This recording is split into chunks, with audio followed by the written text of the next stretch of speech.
Welcome to Bleav In 76ers with your hosts, former 76ers point guard Eric Snow and two Sixers fanatics in Marcus and Teja Dash. Bleav In 76ers is presented by BetOnline.AG. Our partners at BetOnline continue to be the number one source for all your betting needs and sports info. Find all the latest sports developments, including updated odds on the NBA and NHL playoffs, Major League Baseball, fights, and even next season's NFL futures. BetOnline is your continued source for all your sports wagering needs, including live betting and your favorite Vegas casino and poker games. It's super easy to get started. So head to the website today or use your mobile device to join and use our promo code. That's Bleav, B-L-E-A-V, to receive your 50% welcome bonus on your first deposit. BetOnline, where the game starts. Hey guys, welcome back to Bleav In 76ers. I'm Marcus Dash. I'm here with our former legendary 76ers point guard, Eric Snow, and my brother, Teja Dash. We've had a couple weeks off. I think everyone kind of needed a little break from 76ers talk after the way things ended. But how are you guys doing? Doing okay. Hanging in there, waiting for the offseason now. It's funny how you go from hanging on to the season, like as much as you can, to being like, all right, we're out. Let's go get the finals done. Let's go to the draft. Let's go to free agency. Let's go. It's interesting without the like being involved in the lottery like picks, because I mean that's usually something I remember back in the day. It was like, okay, season's over, I count down to lottery picks. But now, obviously we were in contention so close to the finals, but then obviously kicked out beforehand. But Eric, I wanted to ask you a question because so after the after we lost, it was the next day. It was like the exit interviews. Doc said that the night after the game, like 4 hours after we lost, he had Maxey calling him saying he wanted to start his off-season regimen. And Doc's like, dude, take some time off, take a week off. I want to ask, how long do you, like when you lose in the playoffs, how long did you take before you started like your off-season regimen, your work regimen and stuff? I mean, for the time that like probably when I was playing the most, I would say like 2 weeks. You take 2 weeks off and then you kind of build yourself back into it. I don't particularly remember the exact routine, but I know it was 2 weeks off, and then you probably start doing some cardio, start doing some weights, and then you kind of gradually work yourself back into basketball workouts. Then you kind of eventually get yourself back into playing, full court.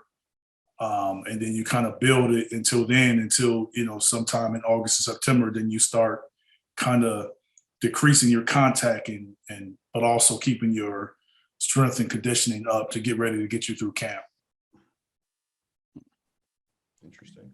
Yeah, well, as far as the weeks you take off from like basketball, is that just you go on vacation? Or what generally what do guys do during those 2 weeks? Go on vacation or just like chill? I mean, generally, I would. You take a vacation. Taking the time off doesn't mean that you're on vacation the whole time. I mean, you could still be home. Like when I was older, I had children in school, so that I kind of wanted to see, what they were doing and be at home. So you don't necessarily have to be away to take that time off. You just really taking the time off from, kind of giving your body a chance to relax and recover. Yeah. Yeah, Doc just talking from Maxey being one of these younger players who just wants to get better. He was laughing about how it's common with younger guys to be able to be ready to go right away. Yeah, those eager guys are hungry for that next contract. But they got them young legs. I mean, their bodies aren't don't have the wear and tear on it yet, so they're able to go and do it right away. Older people or someone that's more experienced got to kind of guide them to that, to that path. Yeah. Yeah. So lots to get into. It's the off season now, as we kind of mentioned to it. But before we get into it, we still haven't broken down what went wrong in Game 6 and just kind of that the last series, in the Heat series. So we're gonna go into that in topic 1 tonight. So obviously it's the end of the road for the Sixers. We lost the brutal Game 6 at home to the Heat, and obviously we've had a few weeks to kind of digest and process this. After the game was over, there was a lot of guys who kind of made comments about that Miami was mentally tougher. They also were physically tougher than the Sixers. So that begs the question, what or who would you blame for the second round exit, Eric? I can't point the finger at any one player or coach. I just think Miami was a better basketball team at that time of the year. I think if we had a full season and all teams were healthy, I could easily see us being a better team, but not, the way it kind of happened. But at the same time, I'm not going to give us a pass on Miami competing more. That's something I felt that, at worst, you matched that intensity. And I don't think we did that. So that's sort of an issue I have with that.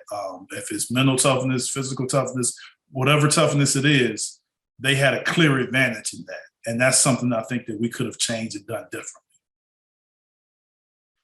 Now, with that, is that more of like bringing in certain guys to kind of raise that physical toughness, or is that something that coaching has to kind of ignite out of the players more? What is that like? How do you raise that kind of competitive level to that? I mean, you can go and get certain guys that's what they're about. But guys, all the guys have been there, so they can make it happen. But it shouldn't be up to the coach to make it happen. It's maybe up to the coach to kind of keep it there or kind of motivate you to kind of keep it there. But no one should be able to motivate you to get it there. That's what we got to be about. I mean, if you want to win a championship and that's what we're talking about, then this shouldn't be a conversation that we're having in the playoffs. Yeah. And I think a lot of fans confuse that, and they think Doc is the one who needs to ignite that from the players. And I think that's where a lot of fans are wrong in that. Teja, during that game, I know at halftime you and I were on the phone with each other during the game 6, and I was actually kind of happy with where things were. You were like, "Dude, this is not looking good." And then obviously, I knew it was done. I mean, because we were playing. Tobias hit that 3, I think, right before halftime, and got us down by 3. Like that was like us maximizing things to get to 3. Whereas I don't think the Heat were even playing that well at that point. So it was like, man, this is about to really go in the wrong direction. Yeah. And I kind of felt like that was us the last couple of games too, just kind of holding on to something. But overall, yeah, I didn't really have anyone I blame particularly. I blame lack of depth and bench as one of the main things, because he had these once upon a time unknown players. They're not unknown anymore, but giving him like 8 to 13 points, like 3 or 4 of them, right? Giving like 8 to 13 almost every game. And all of our production came from our top 4 players. So if you have an instance where one guy is injured, which he was, or one guy is struggling, which another guy kind of was, then you're done, because your other 2 guys got to score like 35 each to go ahead and equal out what the other guys aren't giving you, because you can't rely on Thibault to give you 10 points. You're not relying on, although Shake did have probably one of the better games of that entire game for our team.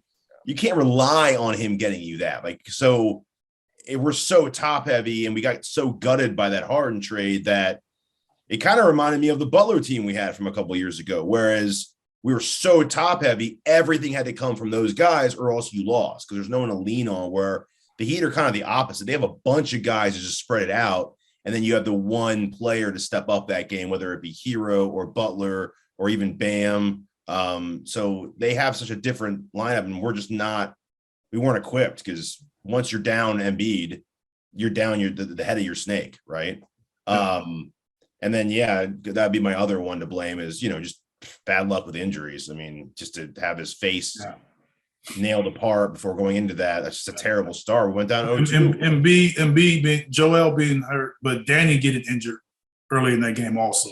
That just put the dagger. That was like, because we couldn't really make up for just no matter how Danny was playing, teams still played him. They still defended him, and he was still solid on the other end. So taking that away on top of the other injuries, that really hurt, especially in the game that was needed. Well, he was our non-big 4 contributor, really. The only consistent one for the last 2 series was him. So you took him out and went from your top 4 to like space to the next guy. And, they're just not there. Paul Reed's not there yet. He's not there. You can't, he wasn't supposed to be a consistent contributor in the playoffs. Like, guys like that, when they give you something, I feel like it's a bonus. Like when Matisse gives you like 7 points, like, damn, that's okay, good. Like we got a free 7 points out of him. Paul Reed give you 5. It's like, okay, good. We got a free Paul. But we're not sitting there going, okay, we need our 5 from Paul Reed tonight. We need our 7 from Matisse. No, that's just not who they are right now. Yeah. And I guess talking about like the mental toughness or the physical toughness, in post game, Embiid, when he said that, he referenced PJ Tucker, and that was a kind of guy that he would want in our locker room, kind of deal. Do you think, we'll get to that later in the show, but like, you think guys like that could kind of help with the younger guys, kind of getting that aggression, like, a guy who's like Tucker, who's kind of scrappy, and we don't really have a scrappy kind of guy on the team right now. Like a guy who dies for loose balls, Embiid does, but talking about other guys. Like, do you think a guy like that would, like, let's say we don't really make any moves with the roster, but we bring in a guy like a Marcus Morris or like a PJ Tucker type this offseason? They've shown to help, but it's also, we keep throwing those same names out. Morris, PJ Tucker, Jay Crowder, now a guy like Grant Williams.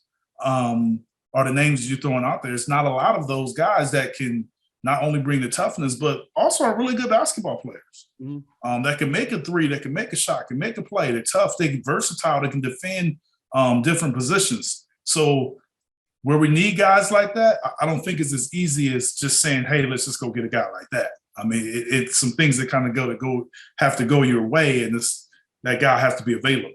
Mm-hmm. Is being a dog, like being a killer, though? Like, do you just have that or you don't? Can you make someone a dog? I think if you put them in position where that's kind of what their role is, they can be sort of somewhat of a, I wouldn't say enforcer, but somewhat of that guy, that glue guy that you kind of need if you put them in that role. But they got to have some of those dimensions. They got to have some of that. Either the size or the mentality, the versatility. Some of it has to already be in them. So you really just kind of guiding them to that one thing you're looking for in particular that they don't do. But if that one thing is, toughness, you can't teach anybody to be tough. Yeah. And Niang's pretty tough. Niang's tough, but how tough can you be when you're going 0 for 6 from 3 every game? Yeah, but that's like Niang is like being a tough guy and being tough on the court aren't necessarily the same to me. Being a tough guy means that you're not going to let anybody just punk you. Mm. But being an enforcer out there, being tough and playing tough is different. Because that guy's going to have to guard some of the better guys in the league. He's going to have to be able to switch out and do some different things and knock a couple people down and get fined or get texts. And that's, we just don't have that. I think if we ask Niang to do that, I think he'll be out of character. And people will kind of see that. So then when you're kind of out of character, people see it more as you're kind of going at them instead of like who you are. Mm-hmm. Yeah. It also kind of reminds me of what Pat Bev was saying about Phoenix, about how he just doesn't think they're built that way. And because you could see it whenever you watch them. He goes, when I pushed Paul, who tried to protect him? Like who's the guy on that team to go after people? But, people think Crowder is one of those guys, but he was like known on Phoenix as that kind of like territorial dog protective type on that team. He's like, Monty Williams is they have the coaching side of it, but they don't have that dog mentality where like everyone on their team will jump on somebody if you go after one of their players. So I would say that Jay is. I would think so too. Yeah. But it's just that particular situation is different because it was more after the play. It was like a dead ball more so than during the game. But yeah, I understand where he was coming from. He's playing. I'm not. So he sees and feels something that, we don't. Yeah. On the bright side, though, on that show, Pat Beverly was kind of, a lot of people think Pat Beverly was trying to make a case to come to Philadelphia in the offseason, talking about Harden, saying he'd give Harden whatever, and he loved playing for Doc Rivers. So that's a dog. He's a dog. I love Pat Beverly on the squad. Other things about that series, Butler played out of his mind. I think that's the best I've seen Butler play over a six-game stretch in a really long time. He looked really good. Like at times this year, he didn't look like the Jimmy Butler that we all know. But that series, man, he came strong. I don't know if it was just playing against Philly that brought it out of him, but he looked really good. It was personal. Yeah. It was personal. But I will say we're going to blame someone for the round 2 loss. I'm going to blame Pascal Siakam for the round 2 loss. That works.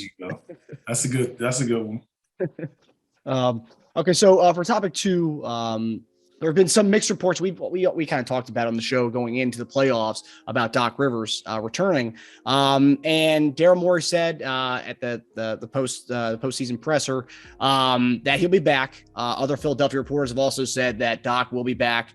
But some national reporter guys, I don't know if it's just a national thing to just try to stir up stuff to throw out things, but they haven't ruled out Doc going to the Lakers. I think Mark Stein was one of them, Brian Windhorst, a couple other people, but the local guys are pretty adamant that what Morey said that Doc's he's staying. So my question is, with all this kind of looming, do you think Doc will be back as our guy in Philadelphia? And should he be back? I think you should give him a go at it for a full season. I believe that, but I'm not confident that he will be back. It would not surprise me if he's, traded per se to another team. Like I think that just like players, almost everyone has a price. And I believe if, Doc kind of pushes it, or we don't know how the draft's going to shake out. We don't know how free agency is going to shake out. Like it's a lot of unanswered questions to just be so firm on how things are going to end up. And I just know that a lot of things we got to kind of see how this plays out before we can determine, whether it's a lock someone's coming back. I think it should be. I would like him to have him back, but I'm not certain yet. So I guess from a player's point of view, as fans, we always watch and say like a receiver or like a point guard says, I'll be here. Like, I don't want to go. And then we find out later on, it's like, okay, well, this is just the GM's talking or the player talking. But like, I think from as far as like a coach point of view, when Morey and Doc are sitting next to each other saying, oh, he'll be back here next year, you think that like from a coach, they're kind of like, when they say a coach is going to be back, okay, that's fine. He's going to stay.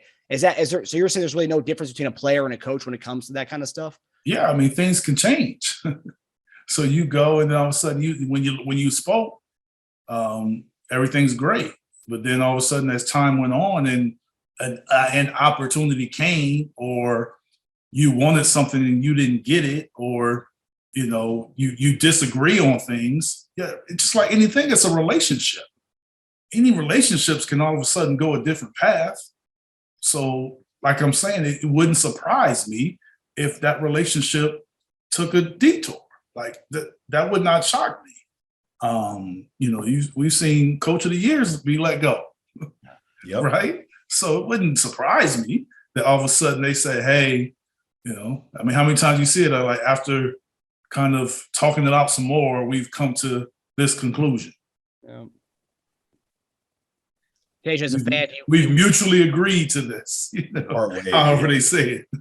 I think he will be back, but I mean, I wouldn't be surprised either, like you said, Eric. But honestly, when it gets into the want part of it, it's like I'm more of like I get in a lot of arguments with fans about this too, because with players and coaches, with all my favorite teams, I don't get into the get rid of that person till you talk about who's coming, who you're going to replace them with. Like that's what I personally think is the issue. Yes, you can get rid of them, but who are you getting? Yes, people are always like, "Oh, I think that's been such a really common like fan casual Twitter take, and social media has really lifted that off the ground with like, off with their heads." Okay, but who's going to sit in that chair afterwards? Like, you all want to get rid of the king, or you all want to replace this person or that person. without someone to lead. Like it's in every it's everywhere now. And I'm like, don't get into the get rid of them. Who's coming? Well, we'll figure that out. No, figure what out? Offseason's not as long as you think it is. What do you mean figure that out? We have a draft coming in. We have free agency coming up right afterwards. You have to get someone in who's in line with what we have and where we want to go. So yeah, I mean, Morey's a pretty calculated guy. If he does do this, it's because he probably has a plan. Well, I'm just talking about pure opinion wise. I'm just not into the whole, like, if you can upgrade, you have someone in mind, sure. I'm always for a better player. I'm always for a better fit and a better coach. But I'm never for getting rid of just to get rid of. A guy's got to be pretty bad to have addition by subtraction. Like, he's got to be cancerous on your team. And he's got to be a bad head coach. There might be some guys who aren't fans of Doc, but no one's going to sit here and say he's a bad coach. You don't need to know basketball if you say he's a bad coach. So he's not a bad coach. If he's not your cup of tea, sure. But if that's the case, give me a name. But like no one ever has names or anything they want to replace it with. They just want to get rid of people. I just give don't. me a name that's available. Yeah, that and give me a reason why it works, not just pick anybody.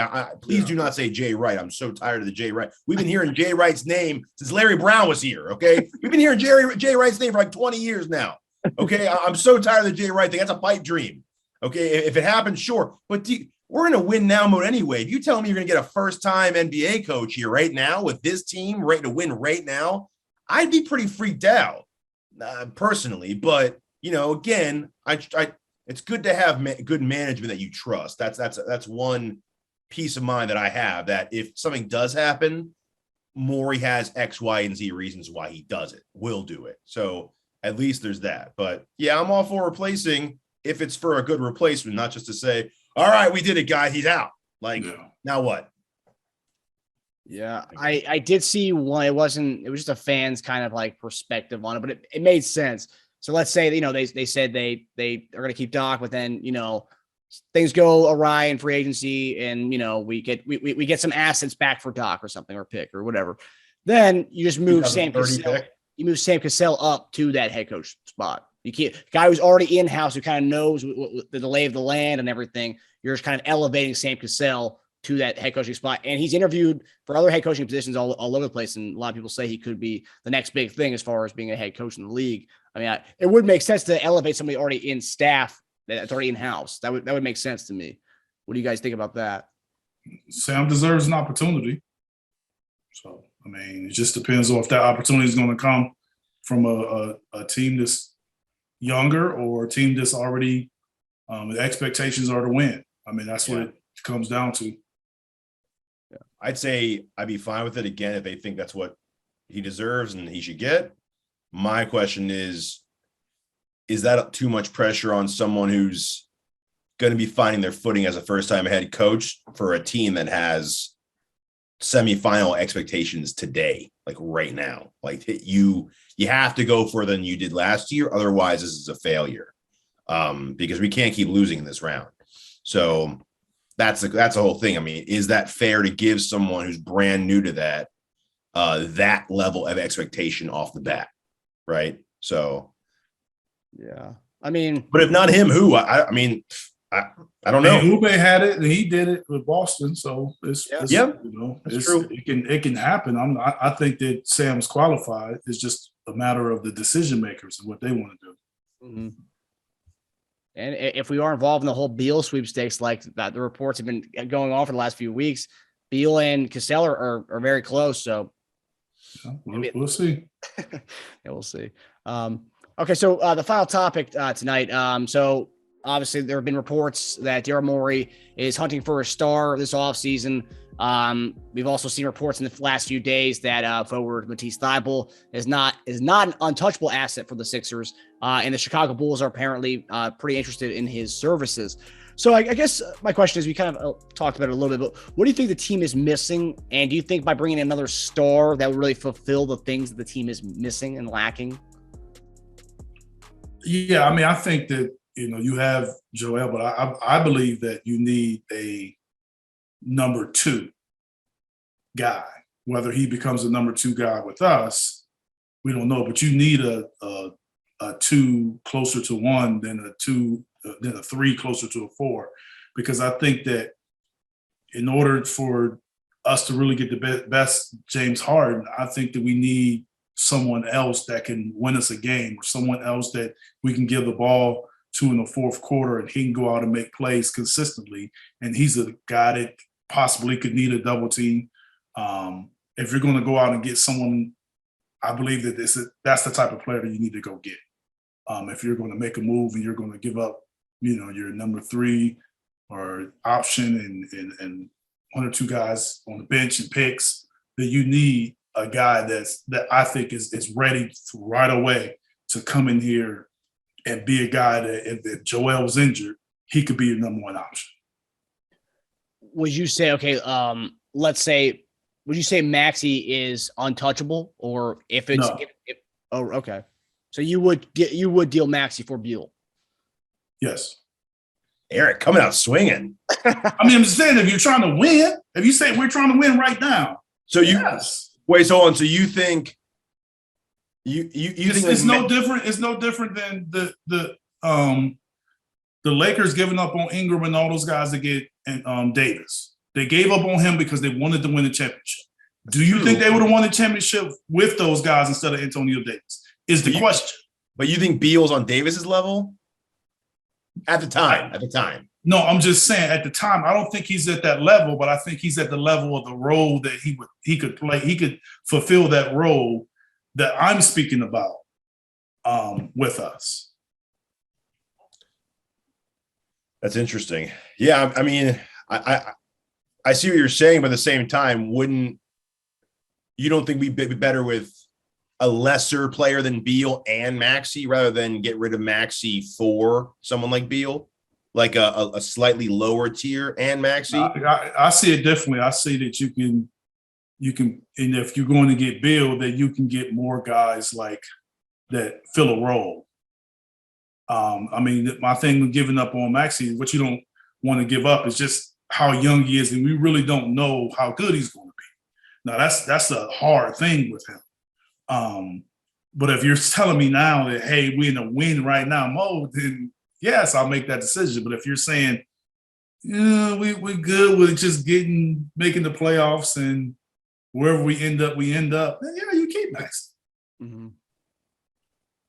Yeah. So, and you think Beal is good enough to trade in the Maxey chip for? Yes. What about LaVine? Yeah. Talent-wise, yeah, I wouldn't. My thing about LaVine is I don't know if he would necessarily be a guy that would want to be here long term. Being the younger guy, I think that he would kind of come, but kind of have one foot in LA. I think he would kind of be like that type of guy. And I'm not sure if that would kind of work, because you got to want to be in Philly to play in Philly. Like, you got to want to be there. It's hard to be a casual player there. And I think that Beal, for how things have gone in DC and where he's at in his career, I think he's looking for this type of team where he can go and have a chance to make a run. I would think so, yeah. And I don't think him and LaVine, and I don't know either of them personally, but I just kind of, I would kind of, looking at LaVine, I don't think he's that kind of guy that would want to come to Philly to fill that role. I think he's looking for more of a number 1 option. If it's not number 1 option, then let me go where I want to go. Mm-hmm. So you think maybe LaVine's too young to say, okay, I'm gonna get rid of 3 to 4 points a game in order to win. Get more games. Yes. And that's what you gotta you have to be in that mode. And I don't think he's there. I think he's in the mode of going up. So if Beal signs a massive deal with Washington, that's him saying, I don't really care about the wins, actually. I want to continue scoring. I mean, you can never knock a guy for signing for. No, of course not. No, of course not. You sign for the money, then you figure out everything else with a trade. Yeah, but when you sign for that money, you're kind of getting rid of options, though, aren't you? Though I mean, like, yeah, you are, but you only have this span of your life once. 100%. So, but he's kind of saying when doing that, like, okay, like I know we're not because of this massive contract. We're probably not. I think with Beal, I just don't know if Beal is going to demand it. I don't know if he's going to do that. So it kind of depends on what Tommy and the Wizards are kind of trying to do, and how close they think they are. Yeah. Now, Teja, where are you on the Maxey? Are you on more the mindset of trade Tobias to get like a John Collins type, and then kind of build around what we have, or like kind of what Eric said, is win now mode? You trade Maxey and Tobias, because we'd have to probably trade Tobias too in that deal, correct? Which one? The Beal one? If we were to trade Maxey, Maxey, yeah, because he's such a bit. You need that contract to bring back contract. Gotcha. But yeah, if they did a Collins type deal, they'd be doing that to try to save money. I would assume they try to get James to sign for less money, and then they'd have like 20, 25 more million to play with and be like, okay, we could try to get this guy or sign a couple of like 10, $12 million players to fill in the holes we have. Yeah, it all depends. I mean, it depends if Morey's always been I'm going to get the best player possible and figure the rest out later guy. I remember when they had all their stacked Houston teams, they were offering like 6 picks to Minnesota for Butler. Like they were dying to get Butler on that team. Because I don't think he cares about we'll figure it out. He knows he'll get veteran min players eventually who will want to win. But let me just get the best 5 on the court. So I think if there's a player to go after and to maximize, I think he will try. Austin Krell brought up a good point recently, and it was kind of what we were talking about. And he said, if it came down to having to give up Maxey to get Beal or not having to give up Maxey and get LaVine, what would you rather do? But I see what you're saying about the whole LA thing and being committed here. But I think as far as having the best talent, I think it would be probably better to have the LaVine and keep Maxey. But then again, my mind started going, how would that really work? Like, what are you going to have LaVine playing 3? I mean, like, who's going to play 3? I mean, like, so would you go Maxey to the bench? Would he be our 6th man going forward? I mean, like, that's for them to figure out. That's what you'd have to do. You'd have to do that, though, right? You couldn't have at the end of games, maybe you'd have like a really small lineup, I guess, to have all those guys at the court at once and be matchup nightmares. But at the same time, we'd also be a defensive mismatch on the other side of the court because you'd have LaVine guarding like Butler, and that ain't gonna fly. So yeah, I mean, it's going to be a very interesting offseason. If you were, besides the whole star hunting aspect of it, I'd say we need a rebounder. Both Raptors and Heat demolish us on the boards because many times it was Embiid getting the rebound, or if it was like a loose ball that we scrambled to grab on the ground, like that would be it almost every time. It was Embiid 2-on-1 trying to get a rebound or a bunch of scramble for it. A 3-and-D wing player. I mean, I love Danny Green. He's been a great service to us, but ACL at that age, man, I don't see him coming back at least till, a year from now, which would be the playoffs. So a vet mid-late season, sure, for a playoff run, but we need to look for that younger version of that. I was hoping Thibault would be that, but here we are waiting for that shot to come any minute now. But yeah, I mean, we do have some assets to give. We do have flexibility. So if there is that player to get, I mean, we can do it. We can turn a lot of heads with a big deal if we wanted to. If we saw that player to change it for us, we can do that. We do have, and that's a luxury to be there. But 3-and-D, dog, rebounder.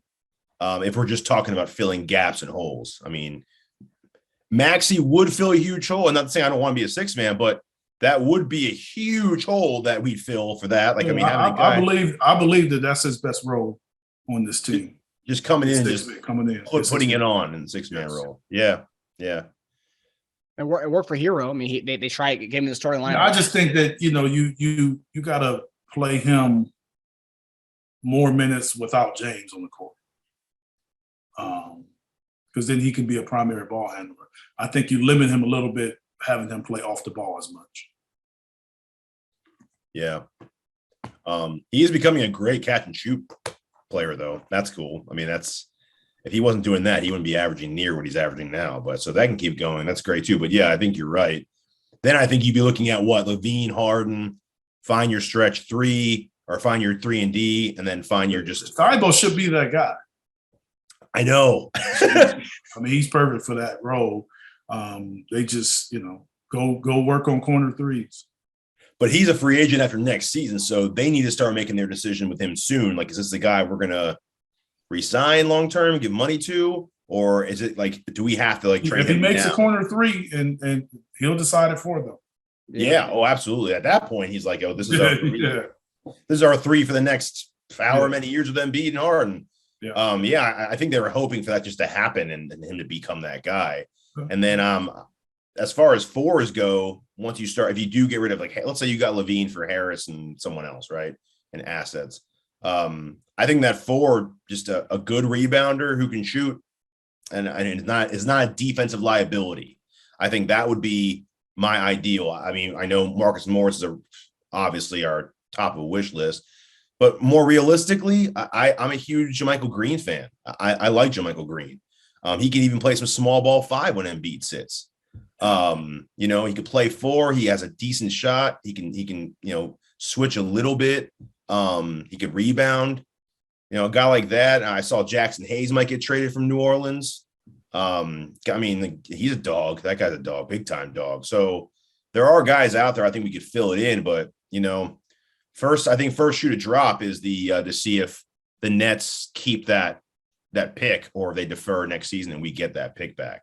That's the first thing to start. Once we see that happen, then I think we can start to make plans with what we want to do, for this season and next. Do you think Paul Reed can be that 4? A lot of fans want him to step in that position, but I'm like, I think he can be. I think he's a situational 4, though. I still think you need a sort of the 4 that you were talking about, and the Yang can sort of play that role. I think they kind of complement each other. But, yeah, you do. But I think what you're saying is you kind of need a 4 that can do what both of those guys do in one player. One player. I think that, yes, that would be great if we can find that guy. Some guys out there like that, but they're a high priority with other teams in the league too.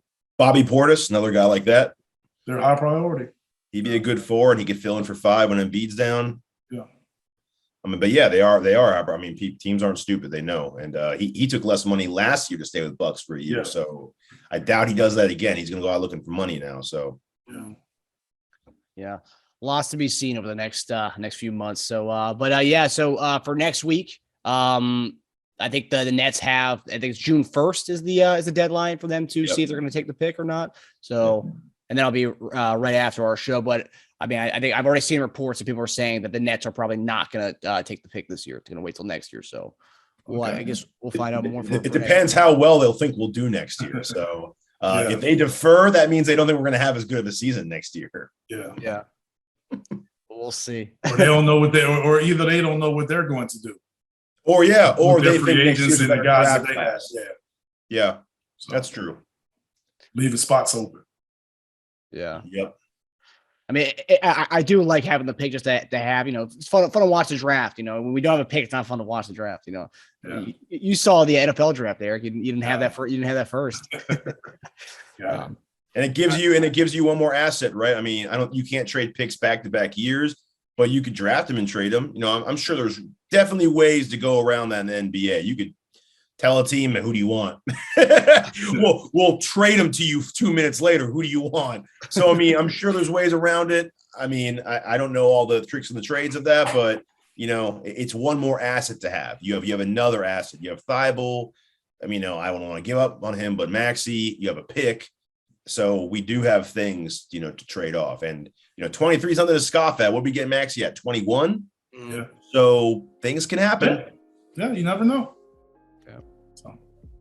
All right, fellas, lots to be seen over the next few months. But thanks for tuning in to Bleav In 76ers, presented by BetOnline. We'll see you guys next week, and hopefully the Nets, by the time of our next show, we'll know if we have our pick for this upcoming draft. So we'll see you guys next time. All right, take it easy.